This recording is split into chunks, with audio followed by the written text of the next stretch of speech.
राष्ट्रीय महामार्गावर भीषण अपघात, कारने पादचाऱ्यास उडविले. रस्त्याने पायी चालणाऱ्या एका 26 वर्षीय पादचाऱ्यास कारची धडक बसल्याने यात पादचाऱ्याचा जागीच मृत्यू झाल्याची दुर्दैवी घटना स्वातंत्र्यदिनी सायंकाळी घडली.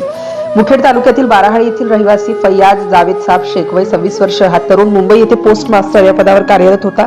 नोकरी लागून नुकतेच त्याचे 3 वर्ष पूर्ण झाले. स्वातंत्र्य दिनानिमित्त तो आपल्या गावी आला होता. मात्र नियतीला काहीतरी वेगळंच हवं होतं. शनिवारी सायंकाळी 7 वाजताच्या सुमारास फैयाज हा बाराहाळी ते वडगाव राष्ट्रीय महामार्गावर पादचारी रस्त्यावरून पायी जात असताना योगायोग बार अँड रेस्टॉरंट जवळ वडगावहून बाराहाळीकडे येणारी MH26 BX7116 या क्रमांकाच्या भरधाव कारने त्यास जोरदार धडक दिली व त्यास फरफटत नेले. धडक इतकी भीषण होती की फैयाज हा रक्ताच्या थारोळ्यात जागीच पडला व त्यात त्याचा जागीच मृत्यू झाला.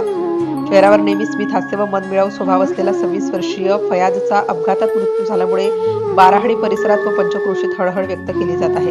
नवराष्ट्र माझा, सतीश वाघमारे, नांदेड. नवनवीन घडामोडी जाणून घेण्यासाठी नवराष्ट्र माझा या आपल्या YouTube चॅनलला लाईक, शेअर व सबस्क्राईब करा. धन्यवाद.